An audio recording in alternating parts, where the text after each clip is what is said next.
土耳其内政部长索伊欧卢走访慰问东突厥散组织联盟主席乌古子汗。索伊卢部长和随行的土耳其总统顾问伊斯坦布尔在丁布尔努区长和警察局局长一行对乌古子汗的家庭进行访问。东突厥散组织联盟主席乌古子汗、萨图克布格拉罕文化基金会主席阿布杜哈里克博士和东突厥散商会代表阿迪里接待了索伊卢部长一行。索伊卢部长和乌古子汗就东突厥散的最新事态发展和土耳其维吾尔人面临的困难的议题交换意见。索伊卢部长重申，土耳其不会将任何一个维吾尔人遣返至中国。据悉，此次访问的目的是表达土耳其政府对东突厥散问题的支持。内政部长的访问再次确认了土耳其政府在东突厥散问题上的立场，同时在内部加强了土耳其与东突厥散组织国际联盟的关系和信用。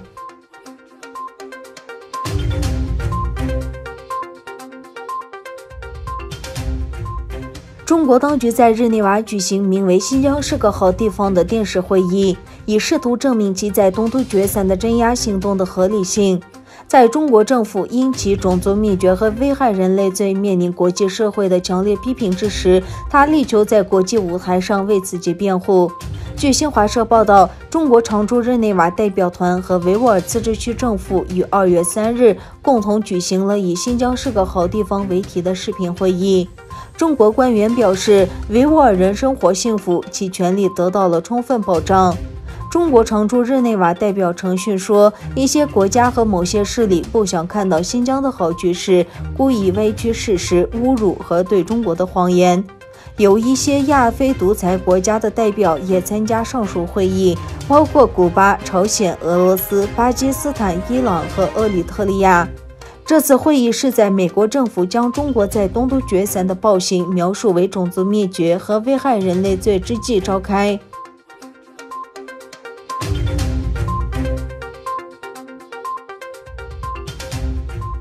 美国总统拜登表示，他希望中美关系不完全建立于冲突上。美国总统拜登在7日美国哥伦比亚广播公司播出的访谈中说，在他的执政之下，美国将与中国展开极端竞争，但他希望与中国建立的新关系不完全建立在冲突之上。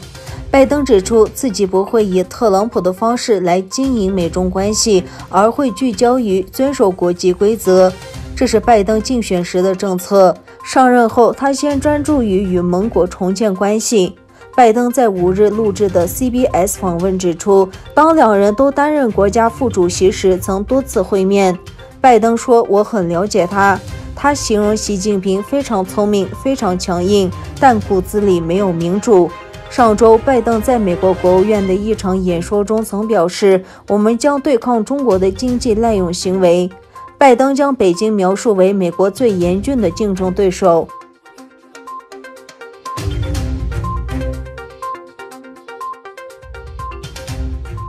中国官方首度证实，曾在中国环球电视网担任主持人的欧洲籍华裔记者程磊正式被捕，他被指控非法或意图泄露国家机密与情报。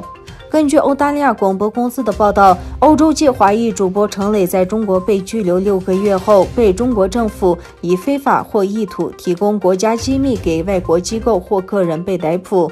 在中国出生的程磊9岁随着父母亲移民到澳大利亚墨尔本，他曾经在中国的国家电视台从事商业新闻工作。澳大利亚当局表示，欧洲大使馆的官员多次经由中欧双边的领事协议访问程磊。欧洲政府会持续要求中国以确保程磊被妥当、人道的对待。中国官方尚未提供关于该案的细节。